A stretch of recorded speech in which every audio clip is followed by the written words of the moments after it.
কারো আছে, কারণ উনি গান লেখে আবার নিজে নিজেই সুর লেখে। লেখক যখন লেখে এই লেখাটা কিন্তু সাধারণ চিন্তাধারা থেকে আসে না। তো যেহেতু আমার বড় ভাই আর আমি তখন তারে পাই, আমার ভিতর থেকে খালি খোসায় ভিতর আলামিনের কাছে কিছু জান জান আরে কিছু বলবো, কিছু জানতে চাবো, ছোট করে একটু রাখি। জানেন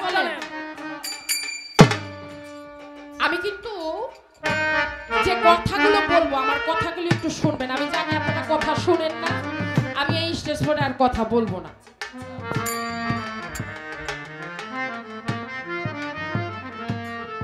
আমার নবীজি এই ধরাধামের মধ্যে ছিল, অর্থাৎ আছে, থাকবে, কিন্তু নবীজির জীবন দশায় অর্থাৎ যখন তিনি এই ধরাধামের মধ্যে পদার্পণ দিয়ে বিচারণ করলেন, তিনজন ব্যক্তির জন্য আমার নবী হাত উঠাইছিলেন। কয়জন? তিনজন ব্যক্তির জন্য। যতবার হাত উঠিয়েছিলেন ততবার আমার আল্লাহ বলেছেন, হে দোস্ত, আপনি যদি সহস্র হাজার বার হাত তোলেন তারপরও এই তিনজন ব্যক্তির দোয়া আমি কবুল করব।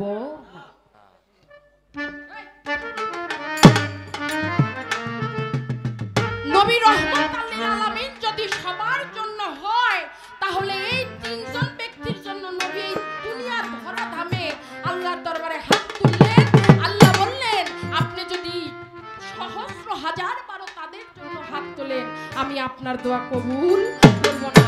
আমার জানার দরকার এই তিনজন ব্যক্তিকে এবং রহমতের ছায়া থেকে তারা বিতাড়িত হইল, কারণটা কি? সূরা হুজাবের 56 নম্বর আয়াতে বলেছে, ইন্নাল্লাহা ওয়া মালাইকাতাহু ইউসাল্লুনা আলান নবী ইয়া আইয়ুহাল্লাযীনা আমানু সাল্লু আলাইহি ওয়া সাল্লিমু তাসলিমা। অর্থাৎ আমি আমার আরশ মহল্লার মধ্যে আমার হাবিবের নামে দরুদ পাঠ করি, তোমরা যারা আমানুগণ বিশ্বাসীগণ বান্দাগণ আছো অবশ্যই বেশি বেশি করে আমার নবীর মহব্বতে নবীর ভালোবাসায় দরুদ কিয়াম পাঠ করবে। স্বয়ং আমি আল্লাহ তার নামে দরুদ পাঠ কঠিন খুব সেটা দেখতাছি আবার জিগায়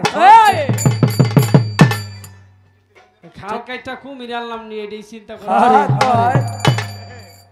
আমারে আমার মনি ভাইজি গায় ভাই আমরা তো একটা ছোটখাটো অনুষ্ঠান করতাম, এখন কমু কমু কইয়া কইবার সাহস করতে পারি না, তারপরে এখন কইয়া লাইতে চাই, আপনি যদি অনুমতি দেন। আমি কই ভাই কি কইবেন কর না, আপনি আমার ভাই। কয় যেমনি হোক আপনি আইবেন, একটা মেয়ে শিল্পী সাথে নিয়ে আইবেন, একেবারে আমি যে কথাটা কইতাছি আমি সত্য, আমার আল্লাহ যেমন সত্য আমার কথাটাও সত্য সত্য। এই আমার ভাই জহির ভাই না, হ্যাঁ জহির ভাই সাক্ষী।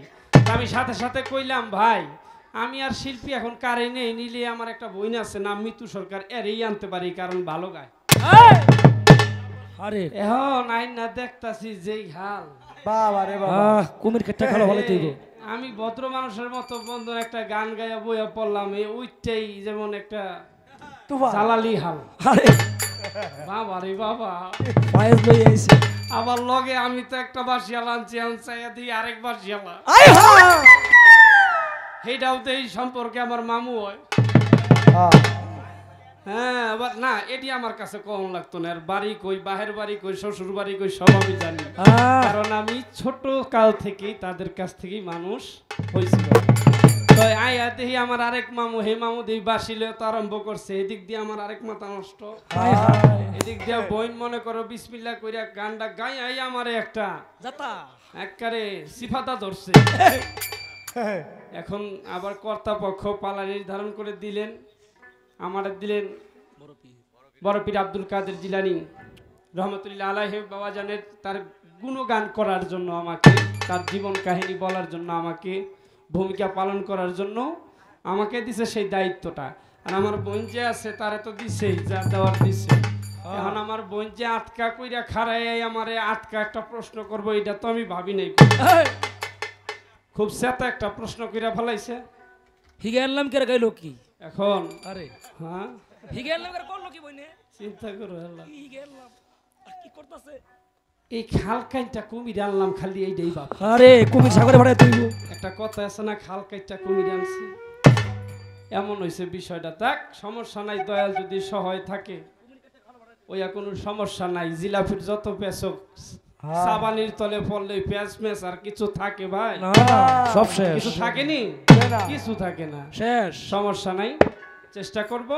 তবে পালা থেকে একটি গান গাই। আপনারা তো গান শুনতে শুনতে স্বর্ণ হয়ে গেছেন। আমার জহির ভাই বলতেছে কথা রাখলে, আলোচনা রাখলে 30-এর পর রাখতে হইব।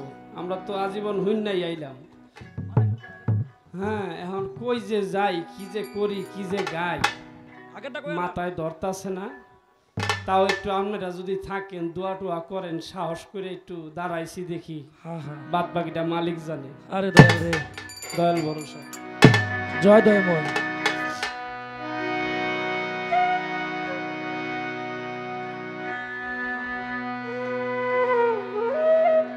সাধক মাদক লেহে নাই, আমি পাই নাই বাবা। আমার বোন পাইলে 30-এর পরের গানটি গাইব। আমি যা কই সোজা মানুষ বাবা। পরে বাইন্দা বুন্দা থইবেন, কি লিখা গাইলি না, দেহা দিয়ে আনলাম ওইয়া আমি ওতে আমি রাজি না বাবা। আমি শুরু করতেছি বিসমিল্লাহ করে, আলাপ আলোচনা করলে 30-এর পরে করবো, কিন্তু গানটা তো আমার জন্ম থেকে আরম্ভ করতে হয়, কি কন? তাই ওইখান থেকে আমি আমার বিসমিল্লাহ থেকে শুরু করি। এরপরে আলাপ আলোচনার দেহি জানা থাকলে করবো, না থাকলে আপনার আছেন কইবেন, আমি হুমু হেই আমি আবার কমু, সমস্যা নেই।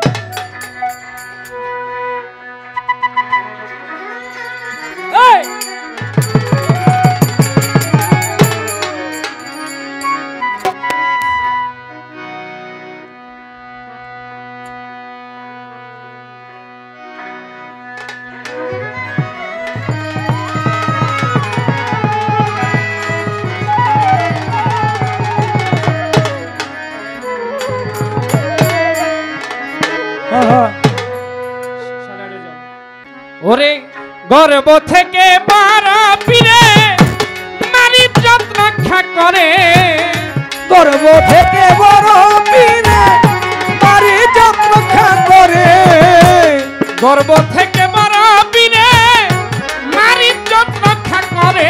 আমার পীরে বড় পীরে গো, জন্মের আগে বড় পীরে মাঘে রূপ ধরে। আমার পীরে বড় পীরে গো, জন্মের আগে বড় পীরে মাঘে রূপ ধরে। মায়ের গর্ভ থাকে বড় পীরে নারী যত্ন রক্ষা করে, মায়ের গর্ভ থাকবে বড় পীরে নারী যত্ন রক্ষা করে। আমার পীরে বড় পীরে গো, গর্ভ থেকে বাহির হইয়া বাঘের রূপ ধরে। ও বড় পীরে গো, মায়ের গর্ভ থেকে বাহির হইয়া বাঘের রূপ ধরে। ফকির এসে হাত মারিল মায়ের দুয়ারে, ফকির এসে হাত মারিল মায়ের দুয়ারে। আল্লাহর হস্তে থাকলে কিছু ভিক্ষা দেও মরে, আল্লাহর হস্তে থাকলে কিছু ভিক্ষা দাও মোরে। এক ফকির এসে হাত মারিল মায়ের দুয়ারে, থাকলে কিছু ভিক্ষা দেও মোরে।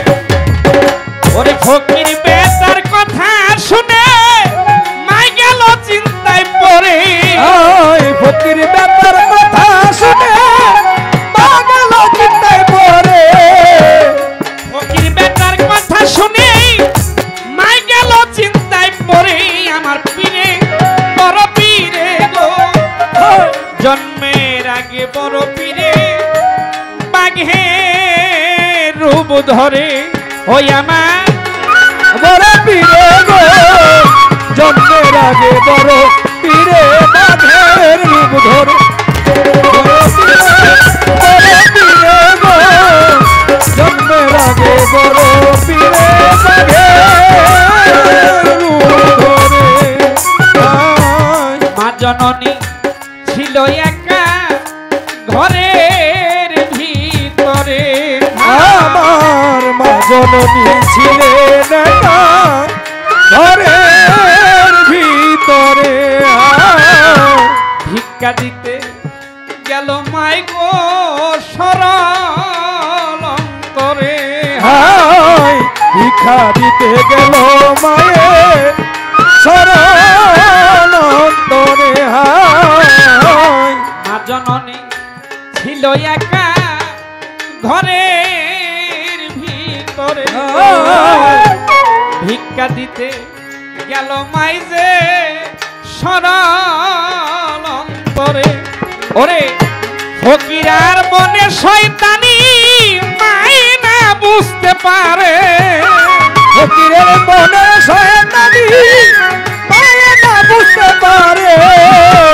ফকিরার মনে শয়তানি মাই না বুঝতে পারে পীরে, বড় পীরে গো জন্মের আগে বড় পীরে বাঘে রূপ ধরে ওই আমার পীরে বড় পীরে গো জন্মের আগে বড় পীরে বাঘে রূপ ধরে ও বড় পীরে গো জন্মের আগে বড় পীরে বাঘে রূপ ধরে মায়ের হাতে দইরা ফকির বেটায় টানা টানি করে মায়ের হাতে দইরা ফকির বেটায় টানা টানি করে গর্ব থেকে বড় পীরে দেখে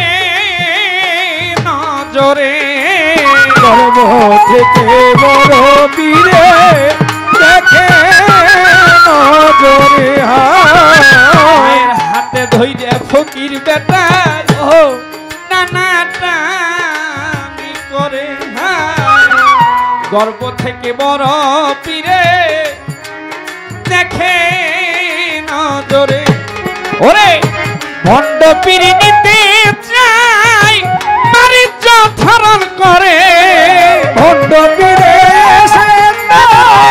মারিচ ধরণ করে ভণ্ড পীর নিতে চাই বাণিজ্য ধারণ করে আমার পীরে বড় পীরে গো জন্মের আগে বড় পীরে বাঘে রূপ ধরে ও বড় পীরে আমার জন্মের আগে বড় পীরে বাঘে রূপ ধরে ও বড় পীরে গাউত জন্মের আগে গাউত বাঘে রূপ ধরে বাতাস রূপে বাহির হইয়া বড় পীর বাঘের রূপ ধরে হায় বাতাস রূপে বড় পীরি বাঘে রূপ ধরে থাবা দিয়া ধরল গো যাইয়া ফকিরার ঘরে হায় থাপা দিয়া ধরলো যাইয়া ফকিরার ঘরে হায় বাবা আমার কথাগুলি বোঝা যাইতেছে না আমি কথা বলতাম কিন্তু কথা কিছু কিছু গান আছে গান গাইলে জীবনীতেই দর্শক যারা থাকে তারা কিন্তু বুঝে নেয় আর কথা বলা লাগে না তাই আমি গানের মধ্যেই সেরে দিচ্ছি আয় বাতাস রূপে বাহির হইয়া বাঘের রূপ ধরে হায় থাবা দিয়া ধরল গো যাইয়া ফকিরার ঘরে বাঘের থাবা খাইয়া ফকিরে প্রাণ পাখি গেল উড়ে বাঘে থাপা ফকিরে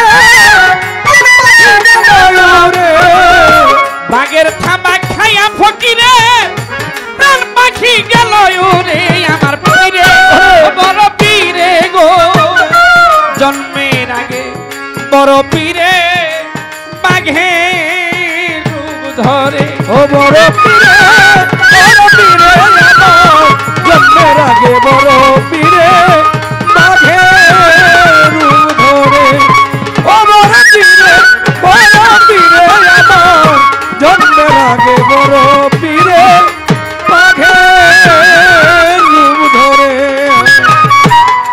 এত গুণ ক্ষমতায় আল্লাহ দিয়াছেন যারে এত জ্ঞান ক্ষমতায় আল্লাহ দিয়াছেন যারে নবীর পরে থাকলে গো নবী আল্লাহ বানাইতেন তারে নবীর পরে থাকলে নবী আল্লাহ বানাইতেন তারে এত গুণ ক্ষমতায় আল্লাহ দিয়াছে যারে ও ভাই নবীর পরে থাকলে নবী বানাইতেন তারে ওরে মাতা মায়া রানী ভক্তি জানাই পীর গো তোমার দরবারে মাতা মায়া রানী ভক্তি জানাই পীর গো তোমার দরবারে মায়া রানী ভক্তি জানাই পীর গো তোমার দরবারে আমার পীরে বড় পীরে গো জন্মের আগে বড় পীরে বাঘে রূপ ধরে বড় পীরে গো জন্মের আগে বড় পীরে বাঘে রূপ ধরে বড় পীরে আমার জন্মের আগে বড় পীরে বাঘে ধরে ওরে গর্ব থেকে বড় পীরে নারী রক্ষা করে গর্ভ থেকে বড় পীরে পরিচয় দেখা করে গর্ব থেকে বড় পীরে নারী রক্ষা করে আমার পীরে বড় পীরে গো জন্মের আগে বড় পীরে বাঘে রূপ ধরে আমার পীরে বড় পীরে গো জন্মের আগে বড় পীরে বাঘে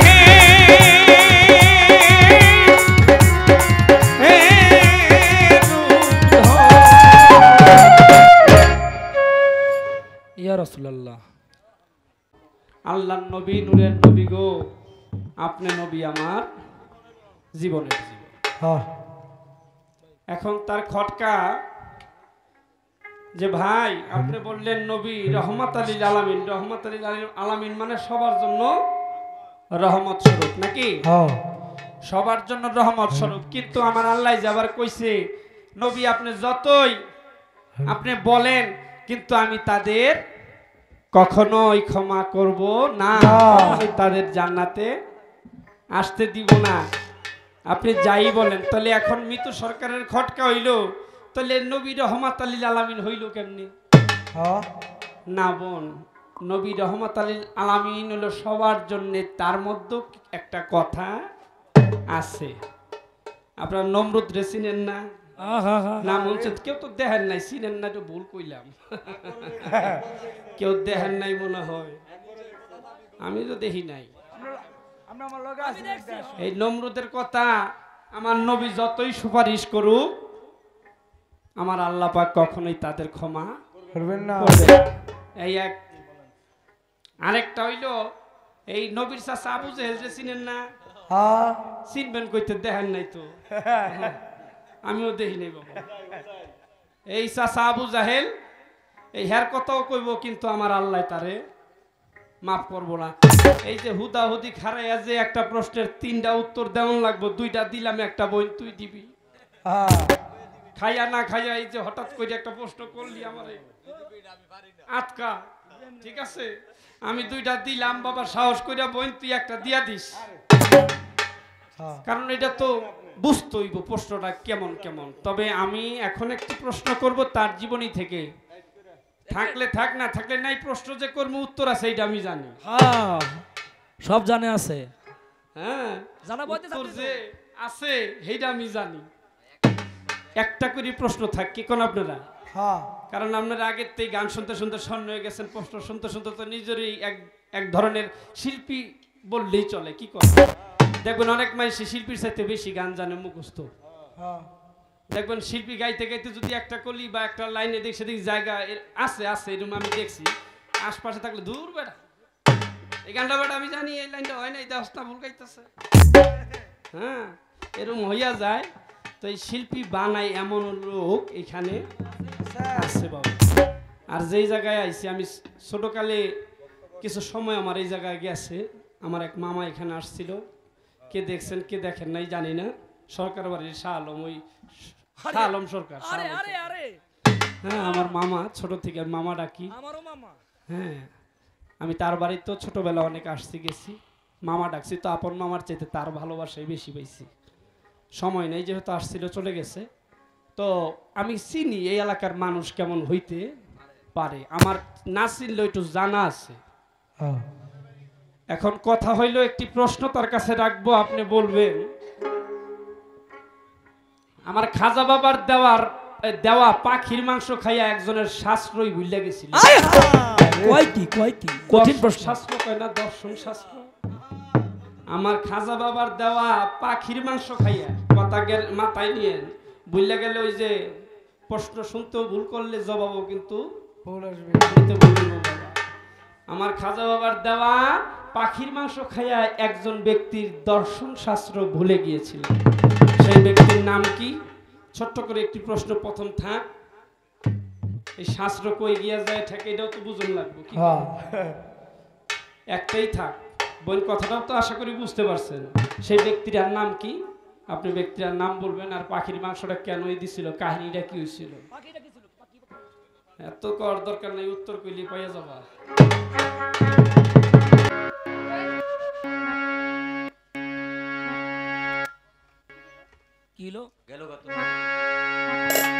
ওগো নাইবে রাসূল খাজা আব্দুল রাসূল, নাইবে রাসূল চিস্তিয়া তরিকায় তুমি ফুটাইলা নাইবে রাসূল আব্দুল রাসূল খাজা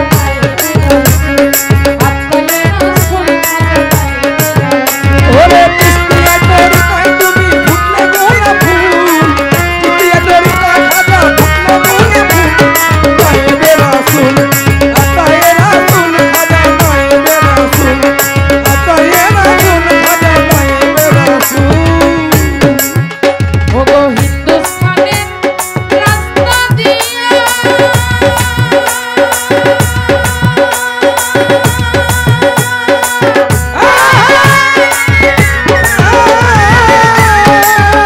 আরে চলিলেন খাজা বাবা, হিন্দুস্তানের রাস্তা দিয়া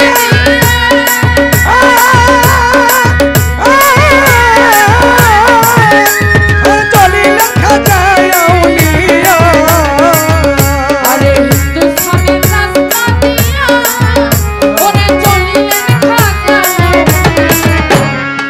দেখিলেন নজরে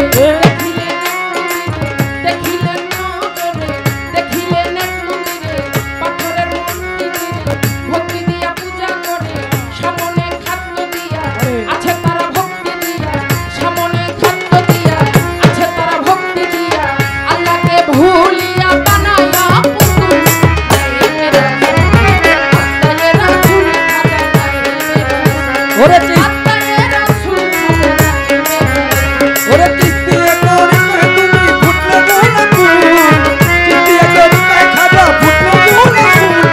নায়েবে রাসূল আতায়ে রাসূল খাজা নায়েবে রাসূল, আতায়ে রাসূল খাজা নায়েবে রাসূল।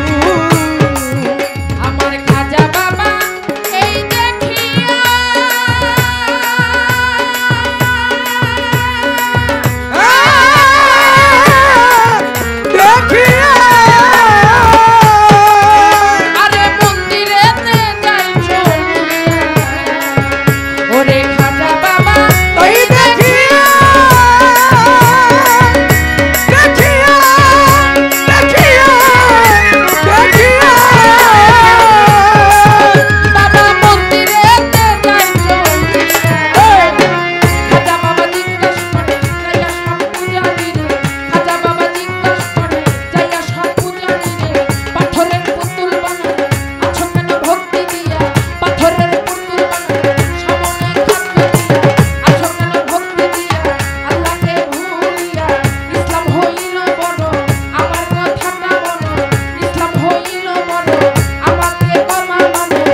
আল্লাহ রে মাওলা রে ওরে চিৎকার দিয়ে যাই ছুটিয়া লাগছে আগুন ঘরে চিৎকার দিয়ে যাই ছুটিয়া লাগছে আগুন ঘরে এই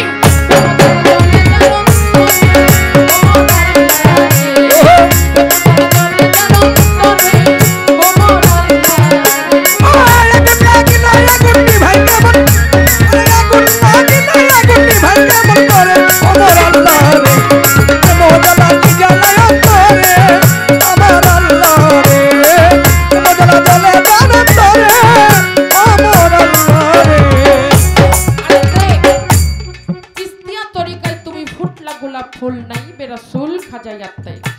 আহা, খাজা বাবা যখন জঙ্গলের মাঝখানে গেলেন, দেখলেন কিছু মানুষ মূর্তি পূজা করলেন। খাজা বাবা তাদের জিজ্ঞাসা করলেন, তারা ঈমান আনলেন না।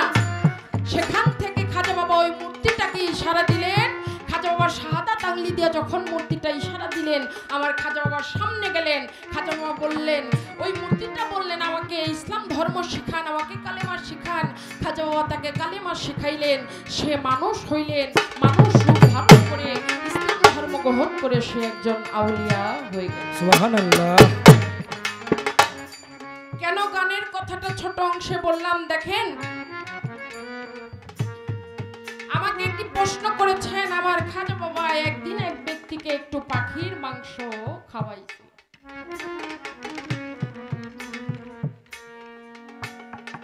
খাজা বাবা একটা মজলিসের মধ্যে বসা কিংবা কোনো একটা স্থানের মধ্যে একত্রিত সমন্বিত একটা জায়গার মধ্যে ছিলেন। সেখানে একজন ব্যক্তি ছিলেন, নাম তার ছিলেন জিয়াউদ্দিন। আসলে আমার খাজা বাবাকে নিয়ে তার মনে একটু সন্দেহ পোষণ। আপনি একজনকে বিশ্বাস করলেন, ভালোবাসলেন, বাট সেটা পরিপূর্ণভাবে পাশতে পারলেন না, পরিপূর্ণভাবে তার প্রতি প্রেমের উদয় হলো না, তাকে বিশ্বাস হলো না, তাকে নিয়ে আপনার মনে সন্দেহতা পোষণ। আহা, সেই জিয়াউদ্দিন যখন এমন একটা মনোভাব ছিলেন, তার ভাব ভঙ্গি যেন কেমন ছিলেন, তখন আমার খাজা বাবা তার মুখের মধ্যে এক টুকরা পাখির মাংস খাওয়ালেন। আহা, ওই পাখির মাংসটা সে খাইলেন এবং তার সঙ্গে সঙ্গে তার যে মনস্থ ভাব ছিল, তার যে মনের ভিতরে যে পোষণ ছিল, তার সমস্ত কিছু দূরত্ব হয়ে তার জ্ঞান চক্ষু রাখতে লাগলো। এই ছিল আপনার কথা। দেখেন, আমি কুতুবুল মাশায়েখের মধ্যে পাইলাম খাজা বাবা একটা জঙ্গলের মধ্যে বৈশা বৈশা আল্লাহর ধ্যান করতেছে। যদিও কথাটা আমার বলা উচিত না, কারণ বর্তমান প্রেক্ষাপটে অনেক সমস্যা, আহা, স্বাধীনভাবে অনেক সমস্যা। সেটা কেমন, যেমন এই যে আমাদের তরিকাপন্থীর কথা। একজন মাওলানা রাস্তা দিয়ে হাইটা যাইতেছে আর আমার খাজা বাবা পাশে বৈশা আল্লাহ আল্লাহ জিকির করতেছে।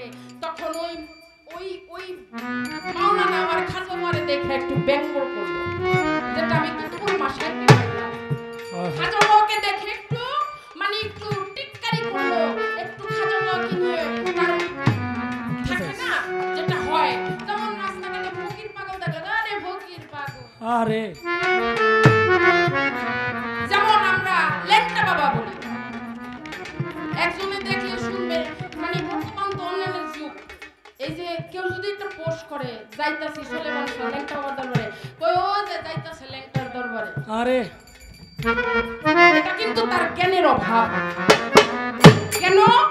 সুলেমান শাহ লেংটা বাবা আসলে কিন্তু সে কখনো লেংটা থাকে নাই, কেউ কখনো দেখতে পারবে না, কারণ তার অর্ধেক শরীরটা বস্তু দিয়ে ঢাকা ছিল। কখনো সে পুরোপুরি ভাবে ওইভাবে ছিল না। আমরা না বুঝে বলি। যখন ওই মাওলানা সাহেব আমার খাজা বাবার দেখে একটু টিটকারি করলেন, আমার খাজা বাবার সঙ্গে সঙ্গে তাকে ইশারা করলেন, খাজা বাবার সামনে বসলেন।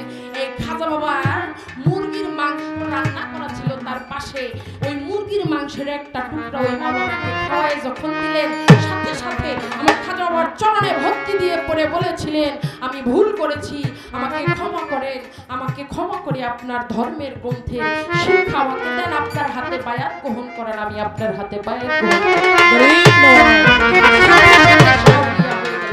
এই যে গানটা করলাম, 16 শিব পূজারী ছিল, সকলেই মুসলমান হয়ে উঠল।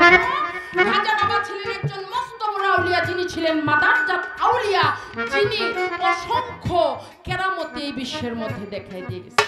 আহা,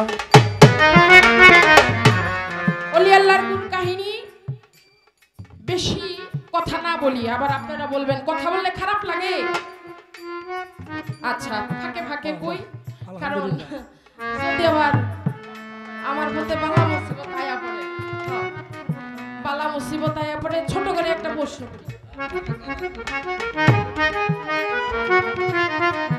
আরে বাবা,